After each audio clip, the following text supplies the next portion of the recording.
अभी इस बार एक्सपेक्टेड है फरवरी में होने का बिकॉज ऑफ लोकसभा इलेक्शंस। वो एडमिट कार्ड लेते हैं, आपका फोटो देखते हैं और आपको देखते हैं। बहुत ज्यादा मेजर मिसमैच रहा ना तो आपको रोक सकते हैं। जैसे ईडब्ल्यूएस को 10% सीट मिलते हैं रिजर्वेशन में, यहाँ पे 27% है। ईडब्ल्यूएस का सर्टिफिकेट, एससी एसटी का सर्टिफिकेट, वो इसी फॉर्मेट में बनवाना है।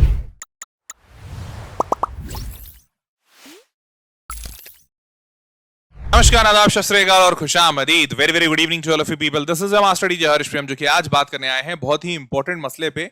मसला ये है कि जेडब्ल्यू रजिस्ट्रेशन के लिए, जेडब्ल्यू मेंस के लिए किन किन डॉक्यूमेंट्स का रिक्वायरमेंट है आपको। आप इन चीज को जान लीजिए सो दैट कि आपको दिक्कत नहीं हो और आप अपने जेई जर्नी को बहुत ही स्मूथ तरीके से बना सकें और ले जा सकें आगे। तो चलिए इसको शुरू करते हैं बिना विलंब के, बिना डिले के। उसके पहले चैनल जल्दी से सब्सक्राइब कर लीजिए बिकॉज इस चैनल पे आपको ऐसा बेहतरीन कंटेंट मिलता रहेगा, गारंटी मेरी है। ठीक है, मेक श्योर करना कि सब्सक्राइब रहो सो दैट कि अभी से लेके जेडब्ल्यू एग्जामिनेशन तक या उसके आगे तक भी तुम्हारा हर एक इंपॉर्टेंट इंफॉर्मेशन, नोटिफिकेशन, अपडेट, सारी चीजें मैं लाऊंगा और वो तुम तक सही वक्त पर पहुंचना चाहिए। इसलिए बेल आइकन को भी प्रेस कर लेना। चलो भाई शुरू करते हैं। पहली बात, जेडब्ल्यू इस बार एक्सपेक्टेड है फरवरी में होने का because of Lok Sabha elections. January and में होता था, चांसेस बन रहे हैं कि शायद फरवरी में हो जाए, फर्स्ट वीक में। अब आगे बढ़ते हैं। एक्सपेक्टेड डेट जरा देख लो 2024 के। 2024 के डेट्स कैसे हैं? तो भैया 2024 के जो डेट्स हैं, दिसंबर में के आसपास release of JEE Mains application का एक्सपेक्टेशन है, दिसंबर 2023। एप्लीकेशन का लास्ट डेट जनवरी 2024 में होने वाला है, एग्जैक्ट डेट अभी तक नहीं बताया गया है। और एडमिट कार्ड वगैरह जनवरी के एंड में आ जाएगा, फरवरी में एग्जामिनेशन एक्सपेक्टेड है। Moving forward, what documents required for JW Mains? ऐसा हर जगह बच्चा पूछ रहा है कि भैया do I have to renew my OBC certificate JEE Mains 2022? तो अगर ओबीसी सर्टिफिकेट है, ईडब्ल्यूएस सर्टिफिकेट है, तो कब रिन्यू कराना होगा, कब तक का वैलिड है, ये सारे डिटेल्स आज इस वीडियो में बात करेंगे। चलो आगे बढ़ते हैं। What will be the documents required? कौन कौन से डॉक्यूमेंट चाहिए जरा ध्यान से देखो सारे लोग। रीसेंट फोटोग्राफ्स होना चाहिए। रीसेंट मतलब एकदम, क्यों रीसेंट बोलते हैं? क्योंकि एक्चुअली बहुत सारे जेडब्ल्यू सेंटर्स पे करते क्या है, वो एडमिट कार्ड लेते हैं, आपका फोटो देखते हैं और आपको देखते हैं। बहुत ज्यादा मेजर मिसमैच रहा ना तो वो आपको रोक सकते हैं। तो इसलिए मेक श्योर कीजिएगा कि रीसेंट फोटोग्राफ हो आपका और वही रीसेंट फोटोग्राफ आप अपलोड करें। ठीक है, 80% फेस विजिबल होना चाहिए और कान विजिबल होना जरूरी है फोटो में, ये इंपॉर्टेंट ध्यान रखिएगा। ठीक है, और बैकग्राउंड व्हाइट होना चाहिए। इनके डायमेंशंस क्या है? दो चीजें चाहिए होती हैं, सिग्नेचर और फोटोग्राफ। ऐसा जरूरी नहीं है कि आप ये फोटोग्राफ किसी स्टूडियो में जाके खिंचवाएं, ऐसा कुछ जरूरी नहीं है, क्योंकि स्टूडियो वाले 100, 50, 200 रुपए ले लेते हैं। सिंपल सा काम करना, आज के डेट में मोबाइल सबके पास है, मोबाइल का कैमरा साफ कर लीजिएगा पहले अच्छे से। आप अपने घर में कोई ऐसी दीवार चुन लीजिए जो व्हाइट कलर की हो, व्हाइट हो नहीं तो कोई भी लाइट कलर की हो और वो प्लेन हो, मतलब उस पर कोई डिजाइन उजाइन ना बना हुआ हो। उस दीवार पे ऐसे खड़े हो जाइएगा, सामने मोबाइल से फोटो खींच लीजिए, दैट्स इट, हो गया आपका passport size photograph. Make sure कीजिएगा कि चेस्ट के यहां वाले रीजन तक आपका फोटो आना चाहिए, दोनों कंधे सही सीधे और आंख आपकी लेंस में देखनी चाहिए, दैट्स इट। तो इससे आपका फोटोग्राफ हो गया। अब ध्यान दीजिएगा, आज के डेट में मेजॉरिटी जो कैमरे आते हैं, मोबाइल आते हैं, उसमें जो फोटो निकलती है वो 1-1 MB, 2-2 MB की होती है। तो अब आपको करना क्या है, आप उसी फोन पे गूगल क्रोम ओपन कीजिएगा और वहां पे जेपीजी या फोटो कंप्रेसर, कंप्रेस जेपीजी ऐसा करके लिखिएगा, तो वो फोटो कंप्रेस कर देगा।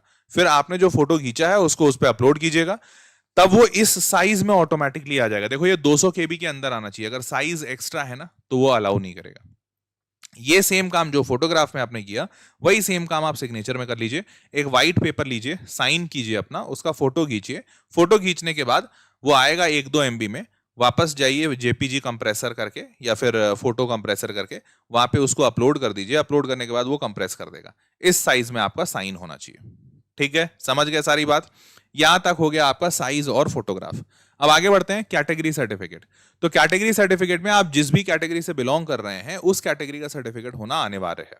ध्यान दीजिएगा, यहां पे दो चीजें इंपॉर्टेंट बताता हूं। पहला, बहुत सारे ऐसे बच्चे होते हैं, मान लीजिए वो ओबीसी सर्टिफिकेट में है, मतलब ओबीसी कैटेगरी में है या फिर ईडब्ल्यूएस कैटेगरी में है, लेकिन उसके पास सर्टिफिकेट नहीं है। अब जेडब्ल्यू का एग्जामिनेशन का टाइम आ गया, शायद पापा को टाइम नहीं मिला या फिर पापा भाग दौड़ कर रहे हैं बट सर्टिफिकेट बन नहीं पा रहा है। ठीक, ऐसा कुछ है। तो बहुत बार क्या होता है, बच्चा भर देता है कि यार ओबीसी भर दिया और पापा सर्टिफिकेट ले आएंगे, बट मीनवाइल जब तक उसका एग्जामिनेशन का डेट आता है उसके ओबीसी का सर्टिफिकेट बन नहीं पाता है। तो उस केस में क्या होगा, आपका पूरा पूरा कैंडिडेचर कैंसिल हो जाएगा। ठीक है, या ईडब्ल्यूएस का सर्टिफिकेट आपने डाला है और अगर आपका ईडब्ल्यूएस नहीं बन पाया तो आपका पूरा कैंडिडेचर कैंसिल हो जाएगा, आपको एलिजिबल नहीं किया जाएगा, आप कहीं सीट नहीं ले पाएंगे। इस बात का ध्यान रखिएगा। तो अगर आपको जरा सा भी डाउट हो कि शायद मिले या ना मिले, तो ऐसे केस में जनरल कैटेगरी बन के एग्जामिनेशन भर दीजिए, इंपॉर्टेंट है वो। ठीक, दूसरा, इसमें यह बात का एमिनेंट लॉस रहता ही रहता है कि भाई हो सकता है बन गया, तो अब अगर मान लो ओबीसी का सर्टिफिकेट बन गया और तुमने जनरल भर दिया, तो अब तो तुम ओबीसी बन ही नहीं सकते हो। तो अगर ऐसा है तो ये लॉस रहेगा, मैं मानता हूं, बट एटलीस्ट जनरल कैटेगरी से सीट तो मिल सकती है। उतना बड़ा लॉस तो नहीं होगा। देखो, ये जनरली जो इशू आता है ना, वो ओबीसी और ईडब्ल्यूएस, यही दो जगह आता है। एससी एसटी का जो सर्टिफिकेट बनने में वो इतना इशू नहीं आता। जनरली जो एससी एसटी हैं वो पहले भी अपना सर्टिफिकेट बनवाते थे या बनवाते हैं, तो वो बस उसको रिन्यू कराना होता है। बट ओबीसी और ईडब्ल्यूएस, इन दो जगहों पे बड़ा इशू आता है, बिकॉज बहुत सारे लोग इसके लिए अप्लाई करते हैं। ठीक, तो इसलिए ओबीसी ईडब्ल्यूएस वाले ध्यान रखिएगा। अब और आगे बढ़ते हैं।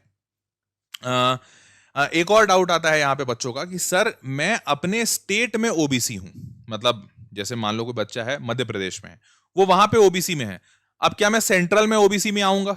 क्या मैं सेंटर के कैटेगरी में ओबीसी में हूं, या सर मैं स्टेट के हिसाब से ईडब्ल्यूएस में हूं, सेंटर में होऊंगा क्या? तो देखो, स्टेट और सेंटर पे तुम अभी ध्यान मत दो। अगर तुम अपने स्टेट में ओबीसी में हो, मतलब अदर बैकवर्ड कास्ट में हो, आपका सरकार कहती हो, और अगर आपको एक सर्टिफिकेट मिल जाता है जो कि एक गवर्नमेंट ऑफिशियल बना के देता है, तो आप ओबीसी के लिए अलाउड हैं और आप ओबीसी कैटेगरी भर सकते हैं। इस बात का ध्यान रखिएगा, ठीक है। चलिए और आगे बढ़ते हैं। हाँ जी, अब तो क्या क्या कैटेगरी है और उस पर क्या क्या रिजर्वेशन है। जनरल कैटेगरी में ईडब्ल्यूएस मतलब इकोनॉमिकली वीकर सेक्शन, 5 लाख या 8 लाख पर एनम का अर्निंग का वो होता है बेंचमार्क की। अगर आप उससे कम अर्न करते हैं आपकी फैमिली, तो वो आप ईडब्ल्यूएस में आएंगे। ईडब्ल्यूएस कैटेगरी के लिए वो है।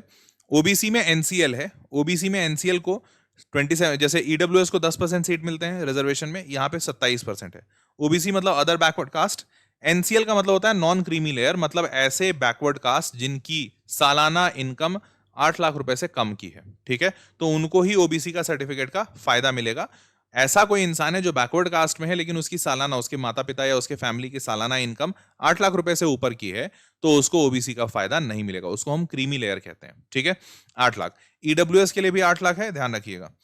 एससी कैटेगरी मतलब शेड्यूल कास्ट, इनको 15% सीट है। शेड्यूल कास्ट वो कास्ट होते हैं जिन कास्ट का, शेड्यूल कास्ट मतलब एक्चुअली कॉन्स्टिट्यूशन ऑफ इंडिया में शेड्यूल्स बने हुए हैं, तो उन शेड्यूल्स में जो जो कास्ट का नाम लिखा हुआ है उनको शेड्यूल कास्ट कहते हैं। और वैसे ही शेड्यूल ट्राइब मतलब उस शेड्यूल में, कॉन्स्टिट्यूशन ऑफ इंडिया में उस शेड्यूल में जिन जिन ट्राइब्स का नाम लिखा हुआ है वो शेड्यूल ट्राइब होते हैं। इन दोनों के लिए 15 और 7.5% सीट रिजर्व्ड है, ठीक है, समझ गए। तो ये हो गया रिजर्वेशन का स्टेटस। आगे बढ़ते हैं। 2023 में ध्यान दीजिएगा, अगर कोई बच्चा अभी 2024 दोगे, तो आपके सारे के सारे सर्टिफिकेट, चाहे वो ओबीसी हो, चाहे वो ईडब्ल्यूएस हो, एससी हो, एसटी हो, पीडब्ल्यूडी हो, even physical person with disability, कोई भी सर्टिफिकेट हो, वो साल 2023 का ही बना हुआ होना चाहिए। और साल 2023 में भी 1 अप्रैल 2022, ये 2023 वालों के लिए था, तो 2024 वालों के लिए क्या होगा, 1 अप्रैल 2023 के बाद का बना हुआ होना चाहिए। वापस से बता रहा हूं, अगर आप 2024 के लिए अप्लाई कर रहे हैं तो आपका सर्टिफिकेट 1 अप्रैल 2023 के बाद बना हुआ होना चाहिए, ठीक है, तो आपको अभी बनवाना पड़ेगा। वैलिडिटी 1 ईयर का होता है, 1 साल से थोड़े 1-2 महीने ऊपर हो सकते हैं, बट वो हमेशा कट ऑफ डेट 1 अप्रैल 2000 जो भी पिछले वाला साल है उसका होता है, ठीक। और बताते हैं, size of the scanned copy certificate SC ST should be in PDF format 50 से 300 के बी। ये पीडीएफ फॉर्मेट में पहले मांगेंगे, वो पोर्टल पे अपलोड करवाएंगे स्कैन्ड कॉपी। फिर जब आप जाओगे फिजिकल वेरिफिकेशन के लिए, डॉक्यूमेंट्स के लिए, तो उस वक्त आपको ओरिजिनल सर्टिफिकेट लेके जाना होगा, एससी एसटी ओबीसी ईडब्ल्यूएस जिसमें भी है यहाँ पे, ठीक है। आगे बढ़ते हैं। इसके अलावा क्या चाहिए, आधार कार्ड होना मस्ट है। आज के डेट में इवन बच्चों का भी आधार कार्ड बनता है, तो अगर आपका आधार कार्ड नहीं बना हुआ है बनवा लीजिए। आधार कार्ड में दूसरी चीज बताता हूं, देखो जनरली बच्चों का आधार कार्ड में या तो ईमेल आईडी अपडेटेड नहीं होता है, ये तो 90% केस में नहीं होता है, और बहुत सारे केसेस में ऐसा भी देखा गया है कि आधार कार्ड का मोबाइल नंबर अपडेटेड नहीं है।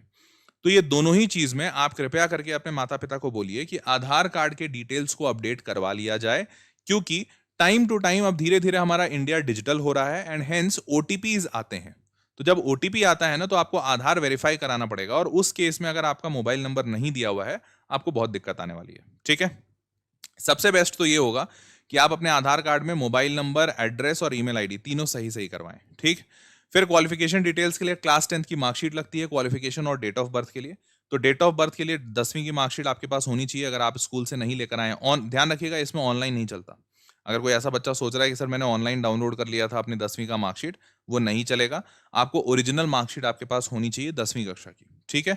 12वीं के लिए अगर आप पास कर गए हैं तो पासिंग का मतलब मार्कशीट लगा दीजिए, अगर पास नहीं हुए हैं तो वो आप अपीयरिंग भी अलाउड है।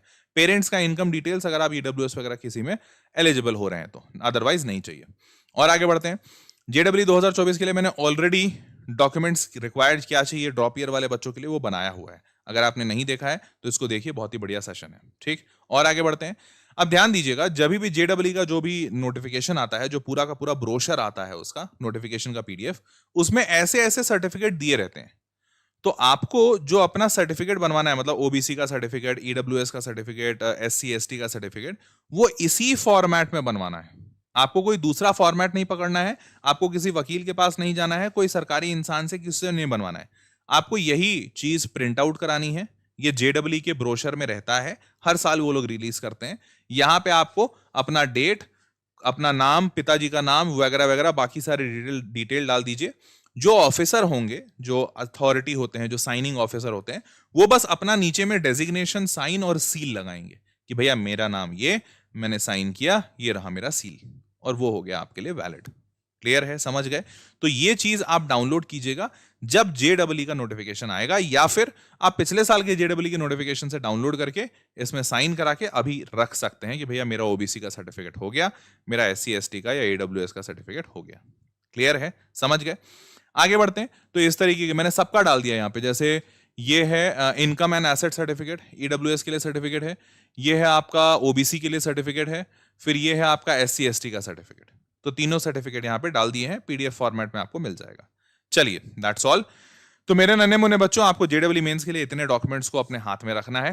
पहले से डॉक्यूमेंट्स जुटा के रखिए। क्यों? क्योंकि देखो, जब जेडब्ल्यू एग्जामिनेशन शुरू होता है तो आपका बोर्ड सबसे पहले पड़ता है दिसंबर में प्री बोर्ड, जनवरी में जेई का फर्स्ट अटेम्प्ट, फरवरी में आपके बोर्ड्स होते हैं, फिर अप्रैल में आपका जेई का दूसरा अटेम्प्ट होता है, फिर मई में, अप्रैल और मई में ही आपके एनडीए और बिटसैट ऐसे दूसरे एग्जाम्स होते हैं, फिर जून में आपका एडवांस होता है, फिर जुलाई से आपका जोसा काउंसलिंग होता है। तो आप बहुत ज्यादा पैक्ड रहोगे दिसंबर ऑनवर्ड्स, और उसके बाद आपको वक्त नहीं मिलेगा। तो इससे बेटर है माता पिता के साथ लग के उनको बोल बोल के बार बार ये सारे डॉक्यूमेंट्स अभी रख लीजिए अपने पास। और ऐसा ही वीडियो आपके लिए मैं लाता रहूंगा जो आपको प्रॉपरली गाइड करे। इसलिए मेक श्योर कीजिएगा कि आप चैनल पर सब्सक्राइब रहें, ताकि ऐसे गाइडेंस वाले, इंफॉर्मेशन वाले वीडियो आप तक सही वक्त पर पहुंचे। ठीक है? और किसी भी चीज की जरूरत हो, कोई भी और वीडियो चाहिए हो, तो नीचे कमेंट बॉक्स में लिख देना, I will make a video on that. That's all for the day. मिलते हैं अगले सेशन में, तब तक के लिए take care, bye bye, good night.